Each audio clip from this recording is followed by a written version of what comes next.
Sobre el tema de equilibrio energético, obesidad y ayuno, el eje hipotalámico hipoficiario glandular y su relación con la regulación del metabolismo basal. Dentro de la alimentación, el ayuno y el metabolismo basal, tenemos que tomar en cuenta la entrada y la salida de energía.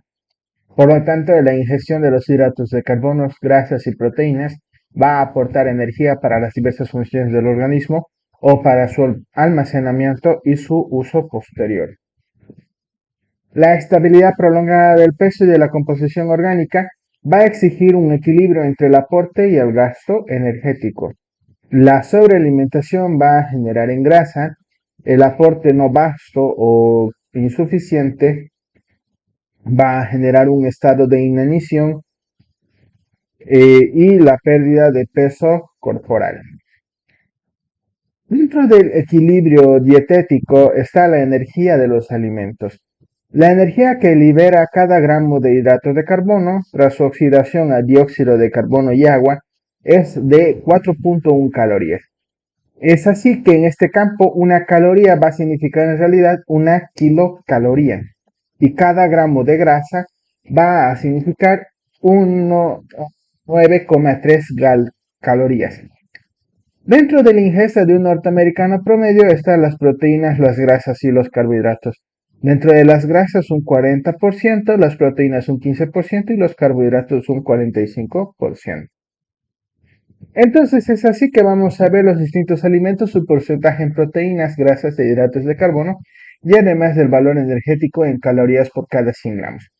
Los anacardos van a tener un 19.6% de proteínas, 47.2 de grasas, 26.4 de hidratos de carbono y un valor energético en calorías de 609. El atún enlatado, 24.2 de proteínas, 10.8 en grasas, 0.5 en hidratos de carbono y 194 en calorías. La carne de vaca, 17.5 en proteínas, 22 en grasas, 1 en hidrato de carbono, 268 en calorías. Y así cada uno de los alimentos que suelen estar presentes en cada una de nuestras dietas. Entre ellos vamos a ir recalcando que según su composición van a tener mayor porcentaje de proteína o mayor porcentaje de grasa o mayor porcentaje en hidrato de carbono. Entonces, la descomposición se va a dar de 20 a 30 gramos de proteína por día. Y el requisito diario de proteínas es de 20 a 30 gramos. Es así que algunas proteínas van a contener cantidades inadecuadas por ciertos aminoácidos esenciales y que no sirven para reponer las proteínas que son destruidas, por lo que estas se van a denominar proteínas parciales. Dentro de la regulación de la ingesta de los alimentos y la conservación de energía, está que a pesar de la enorme variabilidad en los depósitos energéticos o la masa adiposa, como podemos observar en esta imagen histológica, las diferentes personas es imprescindible un aporte energético suficiente y mantenido para sobrevivir.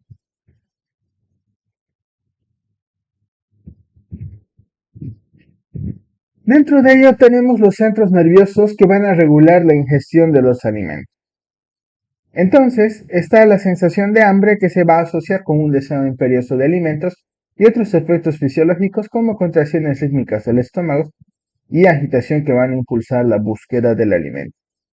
No es lo mismo 400 calorías de aceite, 400 calorías de pollo y que 400 calorías de verduras. Fíjense cómo en la imagen de aquí del estómago, lo podemos ver un poquito mejor en esta imagen de acá, ¿no? Misma cantidad de calorías, pero mayor amplitud de tamaño en relación a ello. Entonces, el hipotálamo va a alojar a los centros del hambre y de la saciedad. Los núcleos laterales del hipotálamo van a actuar como centro de la alimentación, porque cuando se estimulan, estos van a excitan un apetito voraz, que esto es denominado como hiperfagia. Tenemos aquí entonces los núcleos, vamos a verlo aquí. Tenemos nuestros núcleos hipotalámicos dorsomediales, el periventricular, y es en esta sección de acá que se van a encontrar nuestros centros de saciedad. Los núcleos ventromediales van a servir como centro de la saciedad, ¿no? El otro es el hambre, estos son de saciedad, y se van a creer que confieren una sensación de placer nutricional que va a inhibir al centro de la alimentación. Entonces, esto siempre dentro de nuestro hipotálamo. Dentro de las neuronas y los transmisores del hipotálamo que van a inhibir o estimular la alimentación, están las neuronas POMP, la propiomelanocortina, que van a producir la hormona estimulante de los melanocitos, la alfa-MSH, junto con el transcrito relacionado con la cocaína y la anfetamina, el CART y el tipo 2. Y las neuronas que van a producir las sustancias orexígenas del neuropéptido Y, la NPY, y la proteína relacionada con el agouti, que es el AGRP. Entonces, dentro de la disminución de la ingesta, el anorexígeno, está la hormona estimulante alfa de los melanocitos, la leptina, la serotonina, la noradrenalina, la hormona liberadora de corticotropina, insulina, colecistocinina, péptido que es parecido al glucagón o GLP, transcrito regulado por la cocaína y anfetamina, el péptido y los que van a estimular la alimentación, el orexígeno, neuropéptido Y, la proteína relacionada con el agouti, hormona concentradora de melanina, las orexinas A y B, endorfinas, galanina, aminoácidos como el glutamato y el ácido gamma aminobutírico, el cortisol, la grenila y los endocannabinoides. Es entonces que el sistema melanocortínico del hipotálamo va a desempeñar una función capital en la regulación de los depósitos energéticos del organismo, la señalización defectuosa de la vía melanocortínica, y se va a asociar a la obesidad externa. Dentro de los factores reguladores de la cantidad de alimentos consumidos está la regulación de la cantidad de alimentos, que se pueden dividir en una regulación inmediata, que se va a ocupar sobre todo de evitar la sobrealimentación en cada comida, y otra tardía, que se va a encargar en particular de mantener los depósitos energéticos del organismo dentro de la normalidad. En los factores hormonales gastrointestinales que suprimen la alimentación, tenemos a la colecistocinina, que es liberada fundamentalmente en respuesta a la entrada aduanal de grasa y proteínas, estas que entran en la sangre y van a actuar como una hormona para influir en varias funciones gastrointestinales, como la contracción de la vesícula biliar, el vaciado gástrico, la motilidad del tubo digestivo y la secreción de ácidos gástricos. Sin embargo, la colecistoquinina también va a activar receptores en los nervios sensoriales del duodeno para enviar mensajes al encéfalo por medio del vago, que va a contribuir a la saciedad y a dejar de comer. Perdón. Dentro de los receptores bucales que miden el consumo de los alimentos, tenemos la masticación, la salivación, la deglución y el gusto. Cuando se ofrecen grandes cantidades de alimento a un animal con una fístula esofágica, pese a que la comida salga de inmediato al exterior, el grado de hambre va a disminuir tras el paso de la boca de una cantidad razonable de nutrientes. Entonces, la obesidad se puede definir como un exceso de grasa corporal, el cual es definido por el índice de masa corporal, que es un marcador sucedáneo del contenido de la grasa corporal, y se lo va a calcular de la siguiente manera. Peso en kilogramo entre talla en metro cuadrado. Por lo tanto, se dice que sobrepeso a un índice de masa corporal de 25 a 29,9 kilogramos por metro cuadrado, y obesidad a un índice de masa superior a los 30 kilogramos por metro cuadrado.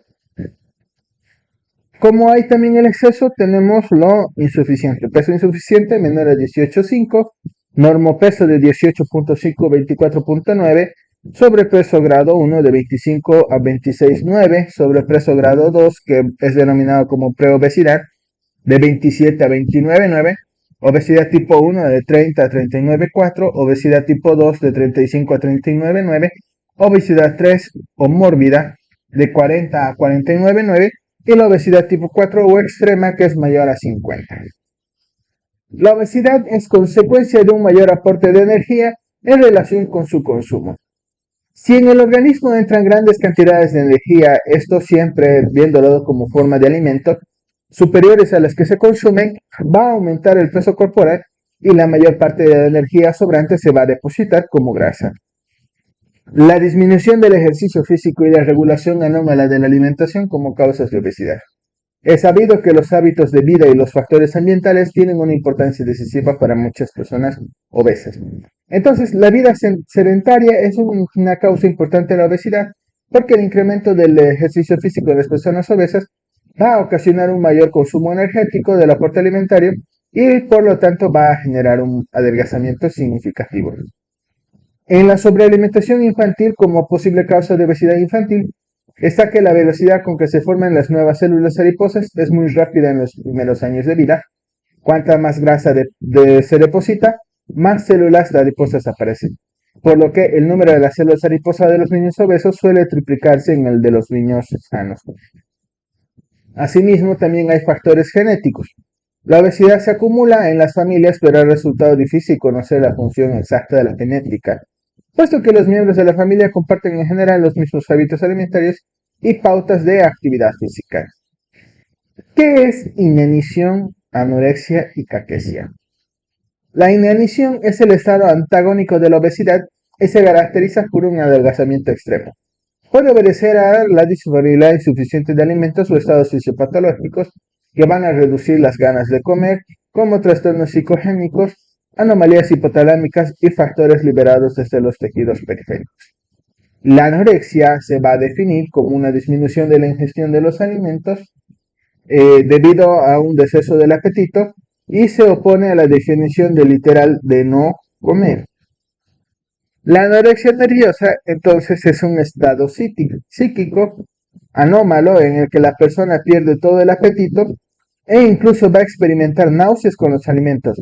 En consecuencia va a haber una inanición grave. La caquexia es un trastorno metabólico en el que el mayor consumo energético va a determinar un adelgazamiento superior al producido por una simple disminución de la ingesta. El ayuno va a ser un agotamiento de los depósitos de los nutrientes tisulares durante el ayuno y las secuelas principales de estos va a consistir en un agotamiento progresivo de la grasa y las proteínas tisulares. Como la grasa es la fuente primordial de energía, una persona deposita 100 veces más energía en la grasa que en los hidratos de carbono, por lo que la tasa de resolución de la grasa va a persistir hasta que ésta se agota casi por completo. Dentro del ayuno puede haber carencias vitamínicas y sobre todo por el depósito de estas vitaminas, sobre todo de las que son hidrosolubles. El grupo de vitamina B y C no van a perdurar con el ayuno, por eso si al cabo de una semana de ayuno suelen aparecer carencias vitamínicas leves y varias semanas después deficiencias graves, sumado a la debilidad que pueden estas terminar con la vida de la persona. Entonces, dentro de los requerimientos diarios de las vitaminas, vamos a ver que una vitamina es un compuesto orgánico necesario en pequeñas cantidades para el metabolismo y que las células no pueden fabricar. La falta de vitaminas en la alimentación van a provocar carencias vitamínicas importantes. Por lo tanto, la cantidad de vitamina A son 5.000 unidades internacionales, la tiamina 1.5 miligramos, la ribofablina 1.8, la niacina de 20, el ácido ascórbico de 45 miligramos, la vitamina D 400 unidades internacionales, la E15, la vitamina K, de 70 picogramos, ácido fólico de 0.4 miligramos, la B12 de 3 picogramos, la pirodixidina de 2 miligramos y el ácido pantoténico, que la cantidad diaria todavía es desconocida. La vitamina A van a obtenerse a través de los tejidos animales, conocido como retinol.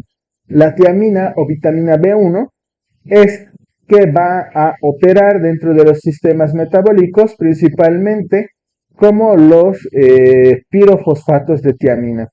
La niacina, también denominada como ácido nicotínico, va a actuar dentro del organismo como coenzima en las formas del nucleótido del nicotaminida y adenina o NAT y del fosfato del nucleótido de nicotamina y adenina, el NAPB.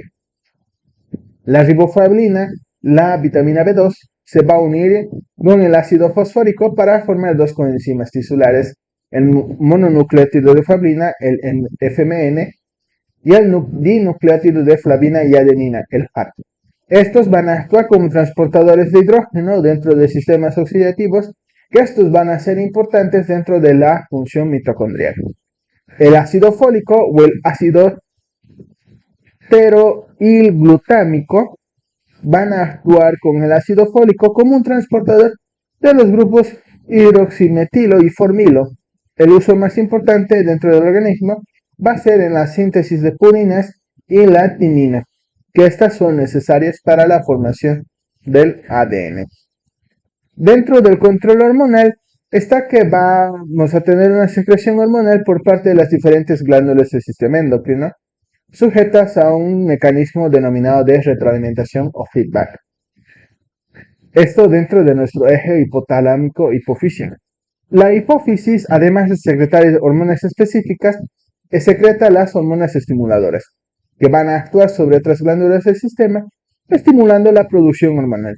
La hipófisis es sensible a fluctuaciones de concentración de algunas de estas que van a circular en la sangre. Si la concentración de estas hormonas disminuye, la hipófisis aumentará la secreción de hormonas estimuladoras o tróficas que van a actuar sobre la glándula correspondiente para nivelar el descenso. Lo contrario ocurrirá si la concentración es superior a lo normal, por lo que esto se llama feedback o retroalimentación negativa.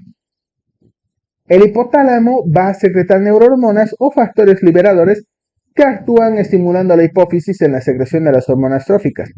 Estas son transportadas por la sangre a través de diversas glándulas como la tiroides, la corteza suprarrenal y las gónadas. Van a producir distintos tipos de hormonas que van a actuar en el cuerpo, retroalimentarán a la hipófisis y el hipotálamo, regulando su actividad y equilibrio. La concentración de cada hormona en el torrente sanguíneo se va a conservar dentro de ciertos márgenes debido al sistema de retroalimentación o feedback. Hay que descartar que existen otros factores que van a mantener los niveles de secreción hormonal, por ejemplo, el ritmo del sueño y vigilia, la edad y el crecimiento. Las hormonas no se van a secretar de manera uniforme y regular, sino en descargas. Estas van a tener un patrón de secreción rítmico o cíclico, siendo posible detectar la sangre a esta ritmicidad. Por ejemplo, el cortisol tiene un ciclo diurno con pics o picos entre las 6 y las 10 de la mañana y las 6 de la tarde aproximadamente. Y los estrógenos que van a tener un pic o un ciclo menstrual. Entonces, tenemos aquí a nuestro hipotálamo, va a generar los factores liberadores con nuestra hipófisis, la hipófisis va a tener las hormonas tróficas, van a ir a estimular a la glándula y en la glándula van a haber hormonas en la sangre. Estas pueden ir por la sangre a los órganos efectores o generar un efecto de feedback o retroalimentación para ver si va a haber una retroalimentación positiva o negativa. Dentro de la secreción de las hormonas tiroideas, tenemos el hipotálamo, nuestro factor liberador de la TSH, o la hormona estimulante tiroidea, la tirotrofina, o la hormona estimulante tiroidea, de nuestra hipófisis, va a ir a la tiroides, va a estimular a la tiroxina en triyorotironina, y la circulación de estas hormonas va a ir a regular a la hipófisis, generando que no haya más liberación de tirotrofina, y a su vez al hipotálamo para que no haya el factor liberador de la hormona estimulante tiroidea.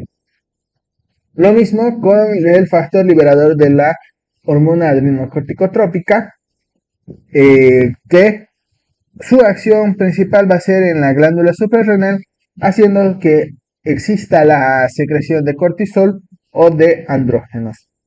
O en el ovario, con el factor liberador de gonadotrofinas, en la hipófisis la luteinizante y la folículo estimulante, va a haber el estradiol y la progesterona, la inhibina va a ir a inhibir a la folículo estimulante y la presencia de estradiol y la progesterona a la luteinizante.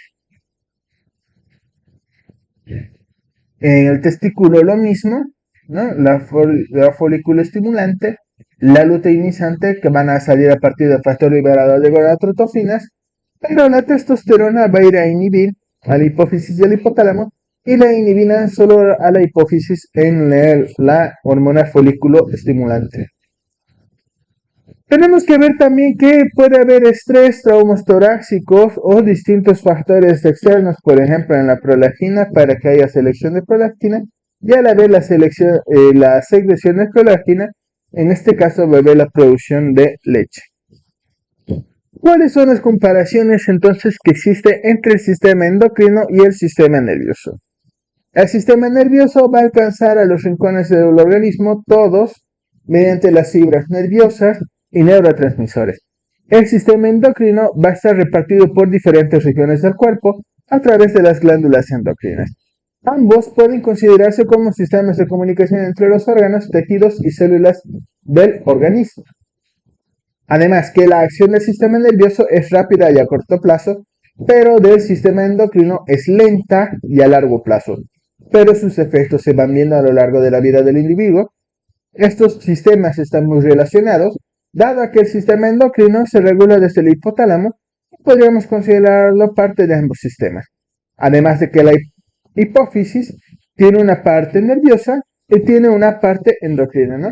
La neurohipófisis y la adenohipófisis. Dentro de las glándulas del cuerpo humano, tenemos las glándulas endocrinas que se van a encontrar diseminadas por todo el cuerpo, siendo este el único sistema del cuerpo humano que no tiene una continuidad anatómica, aunque sí se le considera como un sistema que constituye una unidad funcional. Las diversas glándulas presentes en nuestro cuerpo, tenemos el eje hipotálamo-hipófisis, tiroides y paratiroides, las glándulas o cápsulas suprarrenales, el páncreas, las glándulas sexuales o las gónadas. Nuestro eje hipotálamo-hipófisis o hipotalámico-hipofisiario se le va a considerar como una unidad funcional dentro del cráneo en la base del encéfalo. El hipotálamo en su función nerviosa va a relacionarse con el sueño y las sensaciones de sed y el hambre, y la endocrina que se va a encargar de toda la función hormonal. Elabora hormonas que están relacionadas con la función de la hipófisis. Estos compuestos liberados por el hipotálamo van a activar o inhibir la producción de las hormonas de la hipófisis. Y la hipófisis es una pequeña glándula endocrina que va a colgar del hipotálamo, dividida en varios lóbulos, en los que van a tener relación con el sistema endocrino son la adenohipófisis o la hipófisis anterior y la neurohipófisis o hipófisis posterior. Entonces, un recuento anatómico, o un recuerdo, perdón, hipotálamo, hipófisis, lóbulo anterior, lóbulo posterior. Dentro de ello tenemos nuestras hormonas excitatorias y inhibidoras, o la vasopresina y oxitocina. La adenohipófisis segrega hormonas estimulantes como la hormona estimulante de las cápsulas suprarrenales, la ACTH o la hormona adrenocorticotrópica, la hormona estimulante de la tiroides, la TSH, la hormona estimulante del crecimiento de los huesos o la hormona del crecimiento, la hormona estimulante de los testículos y los ovarios o la folículo estimulante, la hormona luteinizante, o para la prolactina, en este caso para las mamas que van a producir leche. En las gónadas producen hormonas sexuales, el estrógeno, progesterona, testosterona y gametos. En los huesos va a producir un crecimiento de los huesos. En la tiroides una producción de tiroxina y calcitonina. Y en la cápsula suprarrenal la producción de aldosterona, cortisol y adrenalina. Además que la vasopresina va a favorecer la reabsorción de agua en los riñones, lo cual va a generar un común mecanismo de control de regulación de la presión arterial, y la oxitocina va a regular la contracción del útero, sobre todo al momento del parto. Con esto estaríamos acabando el primer tema y nos estaríamos viendo en clases para continuar con los demás temas de Fisiología 2.